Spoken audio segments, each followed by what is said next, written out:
Bismillahirrahmanirrahim. Assalamualaikum warahmatullahi wabarakatuh. Alhamdulillah alladzi amarana biluzumil jama'ah wa nahana anit tahassudi wa tafarraqah thumma ikhtilafah.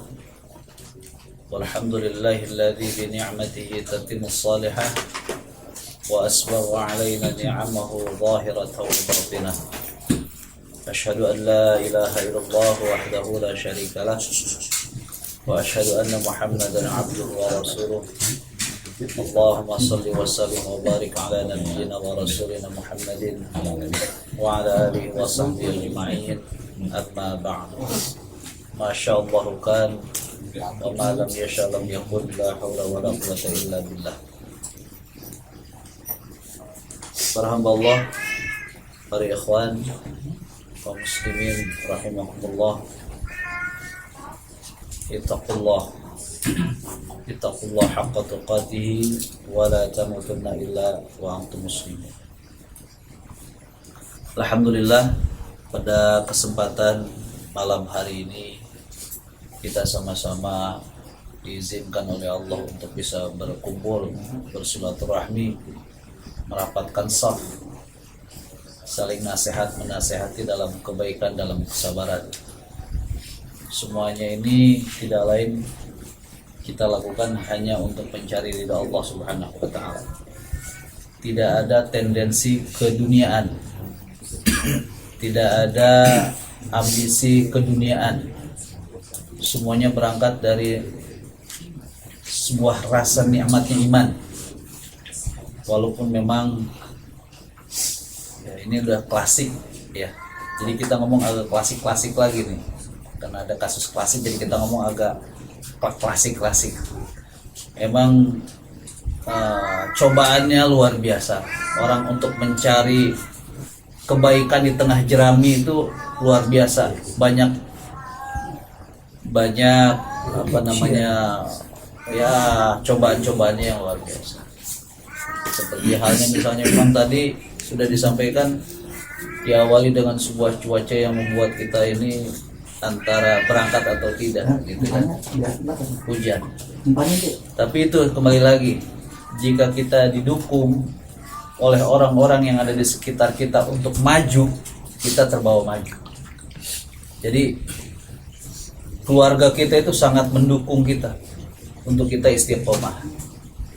Coba apa jadinya jika memang ujian itu berat, keluarga kita tidak mendukung, maka kita pun akan tenggelam selama. Artinya kita nggak bakalan bisa ingin maju untuk lebih baik lagi. Alhamdulillah sekali lagi.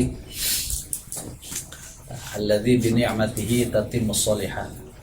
Yang dengan nikmatnya maka sempurnalah amalan-amalan soleh kita kerjakan. Alhamdulillah kita punya kemampuan berbicara, kekuatan dalam diri kita untuk melangkah, kemudian tekad kita yang bulat. Alhamdulillah semua nikmat amal soleh itu bisa kita laksanakan seperti saat ini ya. Mungkin kalau misalnya bawaannya nafsu mah nggak bakal berangkat gitu ya, nggak bawaan langsung nggak bawa berangkat lah. Malam-malam hujan terus terang aja. Mungkin kalau orang lain ya bisa jadi ya akan tertunda terus, nggak bakal bisa berjalan amal soleh, nggak bersyukur kepada Allah. Para hamba Allah, kita itu harus bersyukur bahwa kita sudah berada di tempat yang benar.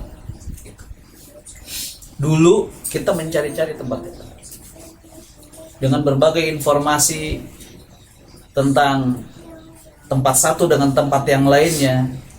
Kita terus berikhtiar antara tendensi keduniaan, ambisi keduniaan dengan keinginan untuk mencari ridha Allah itu sangat tipis sekali.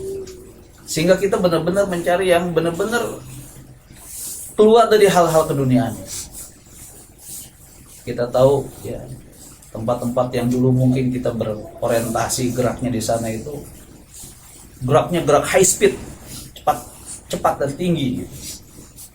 Yang paling kita pikirkan adalah pergerakan itu tujuannya untuk mengumpulkan sebanyak-banyaknya anggota.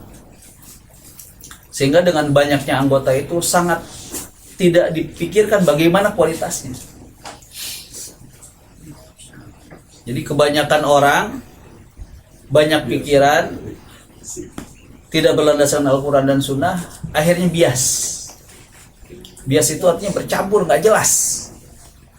Bisa dikatakan ya dakhon gitu, dakhon. Wa ma dakhonahu ya Rasulullah, gitu kan. Apa masa dakhon itu ya Rasulullah? Kalau secara bahasa atau secara istilah dan lughatan lah gitu ya. Kabut, dakhon itu kabut asap yang diprediksikan jika kita berada di kabut itu kita tidak akan bisa menentukan mana yang benar, mana yang hak, mana jalan yang lurus, mana jalan yang naik dan turun. Kita berada di sebuah persimpangan dan kita nggak berani bergerak. Kenapa? Karena kabut itu. Alhamdulillah sekali lagi kita diberikan hidayah bahwa ada sebuah tempat di tengah dakhon ini yang bisa menyelamatkan kita dari lingkaran setan itu. Kita berada di tempatnya. Kita dipimpin oleh seorang pemimpin yang memang tidak ada ambisi keduniaan, dan kita lihat keikhlasannya bisa kita pertanggungjawabkan. Dan selama kita dipimpinnya tidak ada perintah-perintah dan amanat-amanat yang menjerumuskan kita kepada kekafiran, kemusyrikan, kemunafikan. Istilahnya tinggal kuat-kuatnya amal soleh di dalam aja. Makanya Ustadz Abu Hidayat selalu mengungkapkan bisyarah atau gaji gitu ya. Kalian nih kalau biasanya ada pengumuman dari imam digaji 5 juta, pasti kalian ini gitu kan, semangat gitu, semangat pasti. Gaji 5 juta dikasih kendaraan inventaris, pokoknya semua dijamin. Pasti kalian itu berlomba-lomba. Teringat kepada perkataan Imam, satahrisuna 'alal imarah. Imam juga mengutip dari sebuah hadis, satahrisuna 'alal imarah fa innahu nadamatun yaumil qiyamah. Kalian nanti akan sangat berambisi kepada sebuah pemimpinan, akan tapi sebetulnya kemungkinan itu adalah sebuah an-nadamah, penyesalan nanti pada yaumul qiyamah jika tidak dipertimbangkan secara matang. Nah, orang kalau sekarang kan gitu, kepemimpinan tuh dilihatnya enaknya aja, jadi orang nomor 1 di tengah masyarakat, didengar omongannya, kebijakan-kebijakannya semuanya harus taat, kebutuhan-kebutuhannya juga dipenuhi, dinomor 1-kan, dilulukan, banyak pengikutnya. Padahal kata Rasulullah, fa innahu nadamah, itu adalah sebuah penyesalan ya. Jadi kalau bisa melihat kepada sesungguhnya bagaimana seorang pemimpin itu, ya Allah, Nabi kan doanya seperti itu, Allahumma man waliya min amri ummati syai'an fasyaqqa alaihi fashquq alaihi. Ya Allah, barang siapa dari umatku yang diberikan amanah keumatan di tengah mereka, kemudian dia memberatkannya, maka beratkanlah dia. Doa Nabi itu.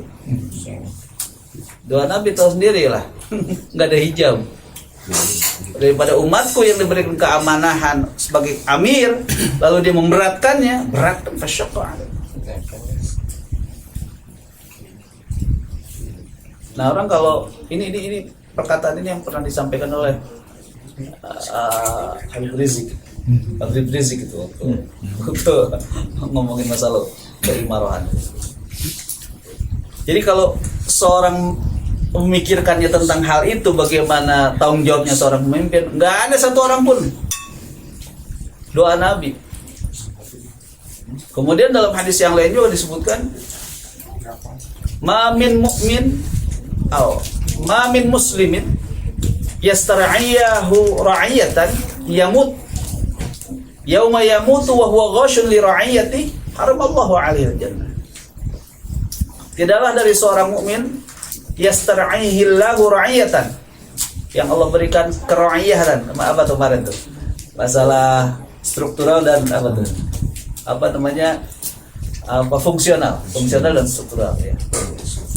Diberikan amanah sebagai seorang pemimpin, kemudian dia mati. Yauma yamutu wa huwa ghashun lira'iyah. Pada hari kematiannya dia dalam keadaan berbohong atas janji-janjinya. Haramallahu alaihi jannah. Maka haram baginya surga. Ini masalah pemimpin. Nah, sulit sekali untuk mencari pemimpin seperti itu. Nah, secara pribadi alhamdulillah saya dipimpin oleh seorang pemimpin yang tidak seperti itu. Bersyukur kita kepada Allah. Akan tapi di wadah kita ini yang insya Allah berkah ini juga tidak ada keabsolutan. Kita saling tawasau bil haq wa tawasau bis sabr. Pemimpin, imam, rais, naib, amir, umar, semua juga manusia, punya kesalahan yang tidak bersifat al khair. Kemarin bahas dia, al khair itu sesuatu yang mutlak, tapi kalau ahsan sesuatu yang fleksibel ya, tidak ada kepastian. Nah, kita semuanya punya kelemahan. Dan juga salah satu daripada amalan yang diridhoi oleh Allah Subhanahu wa taala di sebuah wadah yang terpimpin ini adalah wa antanasahu man wallahu Allahu amra. Saling nasihat-menasihati kepada seorang pemimpinnya yang telah Allah berikan amanah tersebut. Jadi kalau kita nggak nasihati, masa justru kita nggak dapat ridho dari Allah.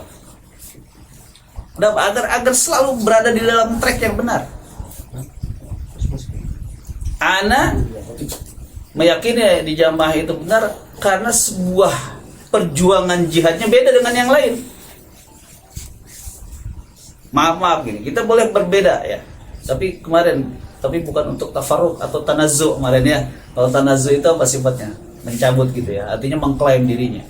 Kuasa yang benar. Tapi kalau misalnya sebuah pandangan nggak ada masalah. Cuma kalau misalnya sampai ya katakanlah menganggap paling benar dan menjatuhkan orang lain, ini yang sudah masuk ke tafarruq. Tapi kalau pandangan seperti itu boleh-boleh saja. Karena pada masa Rasulullah juga adanya sebuah perbedaan yang sangat jelas sekali antara Abu Bakar dan Umar dan Utsman dan Ali dan sebagainya. Tapi tidak membuat mereka berada dalam ketafarukan, perpecahan, ikhtilaf pada masalah. Jadi kita ini sudah berada di sebuah tempat yang memang harus kita isi dengan amalan-amalan yang baik yang akan memberikan kepada orang lain, ini loh tempat yang benar itu, yang tidak terbawa dengan situasi politik. Dulu sangat ditegaskan, sangat ditekankan oleh almarhum Ustaz Saifuddin bahwa kita tidak berpolitik praktis. Artinya kita tidak masuk dalam lingkungan-lingkungan yang semuanya itu berpolitik. Harus keluar dari situ. Kenapa? Dakhon itu. Apa sih dakhon itu? Qaumun yastannuna bi ghairi sunnati wa yahduna bi ghairi hadi. Mereka melakukan sebuah kebiasaan bukan tidak seperti kebiasaan Rasul, dan mereka juga mencari sebuah petunjuk bukan dengan petunjuk Rasul. Tapi mereka mengaku beriman. Mereka itu seperti apa? Hum min jildatina, sama seperti kita. Wa yatakallamuna bi alsinatina. Ngomongnya juga sama dengan kita. Artinya kenapa? Bukan orang-orang jauh, orang terdekat. Yang jika antum Allah takdirkan sebagai orang Asia, orang-orang seperti itu ada di Asia. Ketika antum ditakdirkan sebagai orang Eropa, orang-orang seperti itu ya dari Eropa. Gitu. Yang ngomongnya sama dengan kita, yang kulitnya sama dengan kita. Mereka para du'atun ala abwabi jahannam.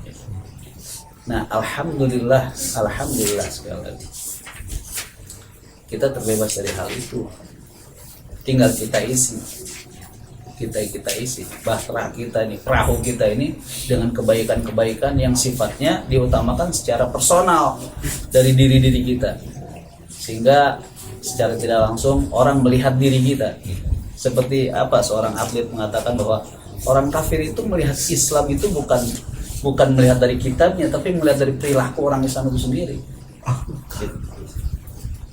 Mereka memandang Quran bukan memandang Qurannya, tapi memandang orang Islam yang mengaku baca Quran itu. Kalau orang aja udah kagak benar, dipastikan dia nggak bakalan membenarkan Al-Quran. Tapi kalau orangnya benar, maka benar berarti ajaran Quran. Ya, itu siapa? Si seorang atlet itu. Habib Nurmagomedov. Mereka tuh melihat kamu tuh melihat Islam tuh bukan, mereka nggak baca Quran gitu. Kenapa? Karena memang udah benci banget ini dia bilang ini bahas apa buku setan gitu kan. Tapi ngeliat dari orang, oh ternyata kamu jadi orang yang baik, berarti kamu berasal dari sumbernya itu Al-Quran. Nah kita pun seperti itu barang bawah. Kita sudah berluzum di jamaah, tapi kalau misalnya kelakuan kita masih seperti jahiliyah, jangan harap gitu, jangan harap. Bahkan dulu ada ikhwan kita yang mengatakan kalau misalnya di jamaah masih ada yang merokok, itu perlu dipertanyakan itu. Kasarnya seperti itulah. Katanya khilafah, kesukaan masih ada yang merokok gitu kan, itu dipertanyakan. Masih ada juga. Aneh langsung ngobrol aja tuh langsung gitu ya. Ada yang tersinggung itu. Ya nggak apa-apa. Orang Ustaz. Insya Allah ngomong aneh ini atas dasar cinta aneh karena Allah Subhanahu Wa Taala untuk menjadi yang baik lah gitu ya. Karena ada orang yang mungkin melihat kita itu belum ngomong udah ngelihat perilaku kita baik, dia suka. Belum ngomong jamaah tapi dia kelihatan wah akhlaknya baik, sopan santun sebagainya, langsung cinta dia. Tapi ada orang yang memang walaupun dia akhlaknya baik emang nggak suka. Seperti Rasul Shallallahu Alaihi Wasallam di tengah para umatnya jahiliyah itu. Sebetulnya wa in lam yakun li nabiyyin mu'jizan lakafauhu bi itsbati nubuwah. Jadi Rasul itu jika saja tidak mendapatkan mukjizat, itu sudah cukup bahwa dia itu menandakan bahwa seorang nabi di tengah sahabatnya. Kenapa akhlaknya yang luar biasa gitu. Di tengah kehancuran akhlak para jahiliyah itu, jika nabi tidak diberikan mukjizat aja, itu sudah cukup melihat akhlak itu paling baik di situ. Nah, sudah diperlihatkan akhlak yang paling baik aja di tengah mereka, masih ada yang masih tidak percaya. Kenapa? Karena bawa tauhid. Kalau misalnya nggak bawa tauhid, Nabi jadi orang yang baik. Ya. Seperti halnya Nabi ketika hijrah dari Mekah ke Madinah. Kalau misalnya Nabi nggak bawa, nggak posisinya sebagai Nabi, orang-orang biasa, maka Abdullah bin siapa? Tokoh munafik Abdullah bin Sabah, Abdullah bin Ubay bin Salul itu bukan jadi raja kan? Jadi raja antara Aus dan Khazraj. Tapi dikarenakan Nabi datang dengan yang akhlak yang sudah diterima oleh masyarakat, lalu bawa ke tauhid, dan kalau udah ngomong tauhid udah akhirnya kenalah ujung-ujung itu.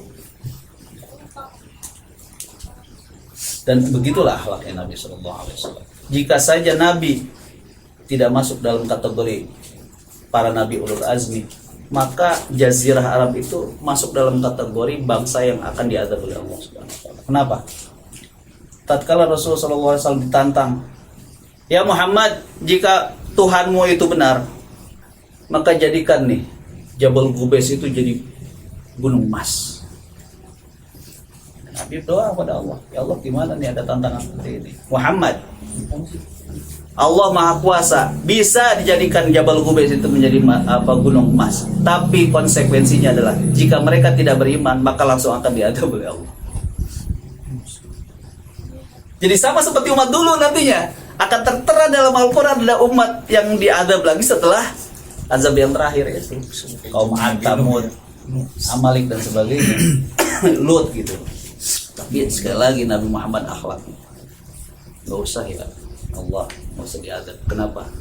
Aku mengharapkan ada seperti yang Nabi Muhammad akan ditawarkan untuk membalikan gunung Taif itu. Nggak usah. Kenapa? Karena aku mengharapkan akan ada keturunan dari mereka, dari tulang sulu mereka yang akan mengimanimu nanti. Luar biasa akhlaknya Nabi. Nah, kita harus mengisi dengan akhlak itu. Jadi tazkiyatun nafis lah. Kita perbaiki secara personal pribadi kita untuk memberikan citra Allah dan Rasulnya dalam diri kita kepada mereka. Bahwa kita ini benar-benar loh orang yang berada pas di sebuah tempat yang benar. Dia khawatirkan ketika ada orang yang berada di sebuah mobil Mercedes atau BMW yang bagus, tapi nggak bisa bawa mobilnya, hancur-hancuran. Tapi kalau misalnya udah mobilnya bagus, orangnya juga jago bawa mobil, lincah tuh mobil. Tapi kalau misalnya tempatnya udah bagus tapi orangnya tidak bagus, ya maka hancur aja.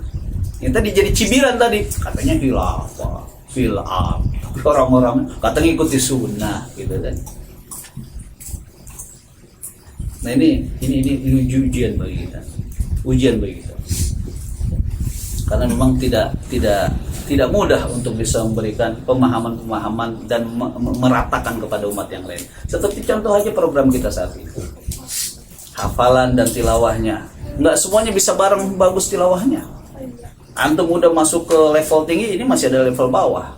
Kapan bisa sejajar? Itu butuh waktu.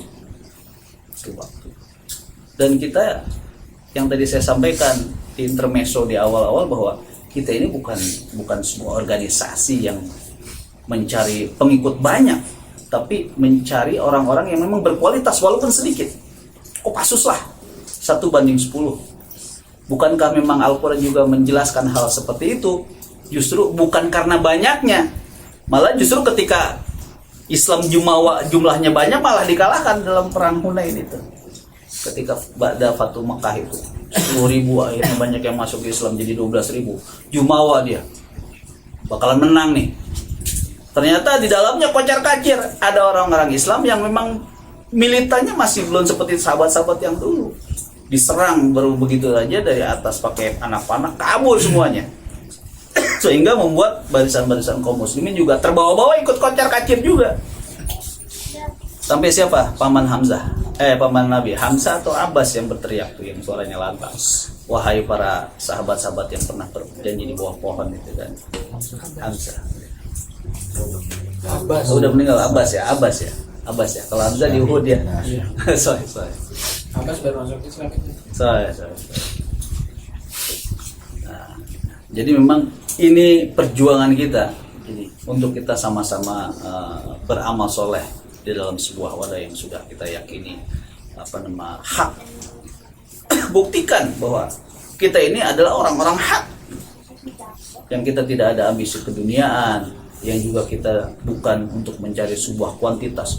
Wah yang penting banyak nih, banyak malah justru gitu seperti buih kasailil bahar, buih di tengah lautan yang akan hancur suatu saat yang sangat mudah rapuh sekali. Tapi mudah-mudahan dengan jumlah yang sedikit ini ya, kamin fiatin qalilatin itu ghalabat fiatan katsiratan biidznillah. Berapa banyak jumlah yang sedikit dapat mengalahkan jumlah yang banyak hanya karena izin Allah Subhanahu wa taala. Dan Islam itu nanti juga kan akan gharib begitu.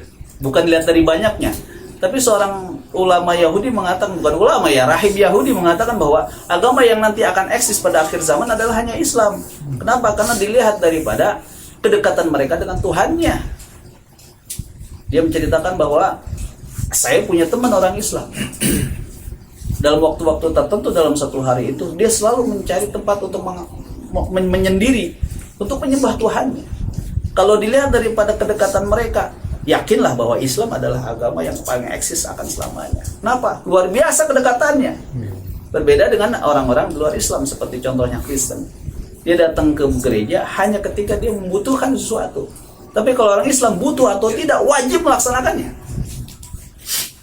Nah ini opini-opini tersebut tentang keunggulan Islam, jika tidak dibuktikan dengan orang Islam itu sendiri seperti itu, maka Islam cibiran saja. Kita udah diakuin keunggulan kita di tengah mereka, maka buktikan keunggulan itu. Kalau kita mengaku bahwa tempat kita ini adalah sebuah tempat yang hak, maka buktikan dengan kualitas-kualitas secara individu di dalamnya bahwa kita ini orang-orang hak. Minimal sunnah-sunnah yang dilakukan, kebersamaannya.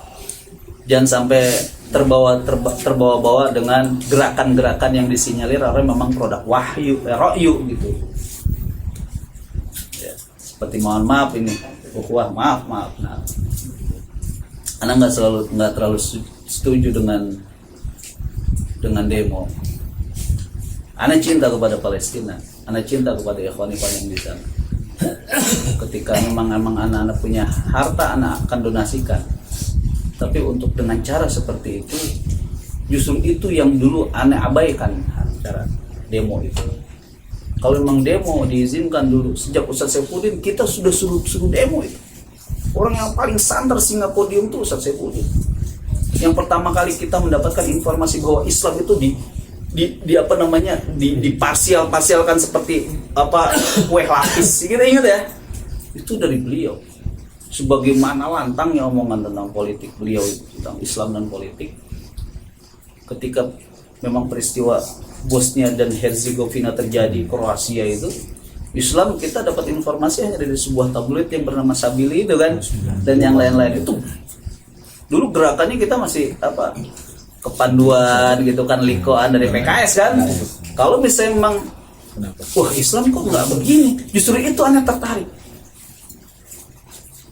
Kita masuknya dengan cantik, masuk langsung ke kepala mereka, masuk ke ulama mereka, jangan di grassroots. Kalau itu grassroots, larinya nanti fisik. Antum datangin di mana seminar-seminar mereka, antum masuk di sana obrolan. Ketika itu saya Saifuddin, aneh disuruh. Saya berangkat ke Limo Muhammadiyah. Ada seminar di sana yang ngisi Ustadz Daud Rashidi, Doktor Daud Rashidi. Ya seperti itu sebetulnya yang harus kita datangin. Nah sekarang aneh khawatir kita terbawa dengan gerakan-gerakan yang justru masuk ke politik gitu. Masuk ke politik. Dengan harapan bahwa ketika kita berinteraksi, dunia melihat kita, memoto kita, minimal mereka melihat. Bukan kita ingin lihat oleh mereka, bukan. Ingin lihat oleh Allah. Bahwa doa silatul mukmin. Doa itu adalah senjatanya orang mukmin. Yang jika kita berdoa kepada Allah dalam kondisi-kondisi yang memang mustajabah ketika itu, Allah akan menerima doa kita. Dalam ketika mazlum, inda nuzulil ghais, kemudian awakhir minal lail, berdoalah di situ. Tapi jangan ingin dilihat oleh orang lain gitu. Kita gerakan senyap gerakan apa tuh kalau dalam intelijen tuh ya? Bawah tanah. Ya pokoknya gitulah. Nah para hamba Allah, ini opini aneh. Aneh tidak memaksakan antum untuk mengikuti aneh, cuma penanganan seperti itu. Bukan aneh tidak cinta kepada Palestina. Kita doakan minimal pagi petang. Allahumma ansur ikhwanal muslimin al-mustada'afina fi Palestina, fi Syria, fi Yaman, fi Sudan, fi anha'il buldatil muslimin, amma khususan fi Indonesia. Seperti itu. Allahumma ahyil muslimin wa imamahum bi jama'atil muslimin hizballah hayatan kamilatan. Aneh berdoa ya Allah mudah-mudahan bersih lagi gerakan-gerakan kita ini, jangan sampai ke bawah-bawah lagi dengan politik seperti itu. Dulu paling anti itu yang aneh tahu. Aneh masuk di jamaahnya. Tapi kalau udah masuk ya ikhwan yang kita yang berluzum di jamaah ini, ada orang-orang baru yang juga mungkin membawa formasi untuk lebih speed cepat lagi, harus diingat. Ya, harus diingat karena nggak semuanya dianggap. Nah, mudah-mudahan memang hal ini bisa disinkronkan, kita bisa ngobrol bagaimana perjuangan Islam yang hakiki dan mana perjuangan Islam yang mengatakan Islami tapi sebetulnya itu ra'yu. Kita harus bisa membedakan. Ini loh jamaah, ini loh firqah, ini loh wahyu, inilah ra'yu. Insya Allah kalau misalnya kita berpegang teguh pada wahyu, kita akan istiqomah di jalan Allah, tidak akan terbawa.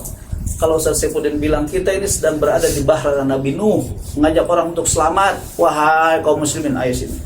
Ini bahtera yang akan menyelamatkan kita. Masuk sini, masuk.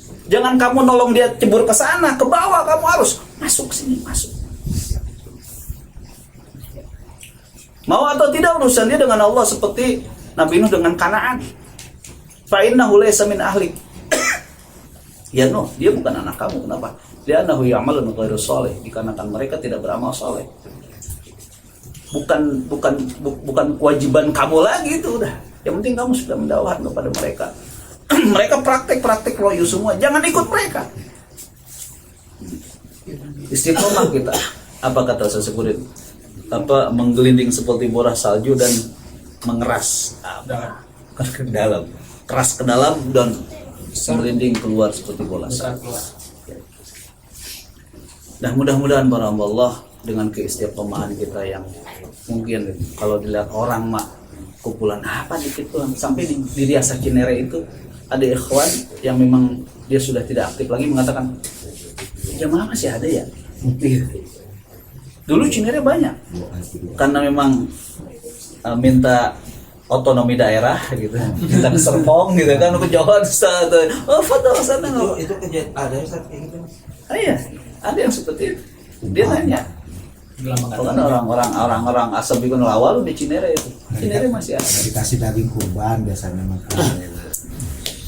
Nah, artinya begini para hamba Allah, kita harus tampil beda sesuai Quran Sunnah dikarenakan memang kita sudah berada di tempat yang kita yakini Quran Sunnah. Kalau misalnya memang kita mengaku orang Quran Sunnah, jangan berperilaku seperti orang-orang yang membawa Quran Sunnah. Minimal diri kita dan juga secara komunitas besar keluarga kita. Dan memang kalau misalnya bisa berkumpul seperti sufah itu luar biasa itu. Kita bisa menjadi prototipe gitu, prototipe percontohan masyarakat wahyu yang memang didamba-dambakan oleh mereka.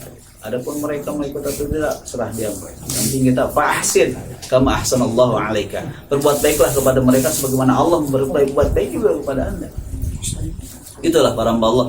Sedikit Anda tidak berpanjang kalam. Afwan jika ada sesuatu yang kurang berkenan dari anak.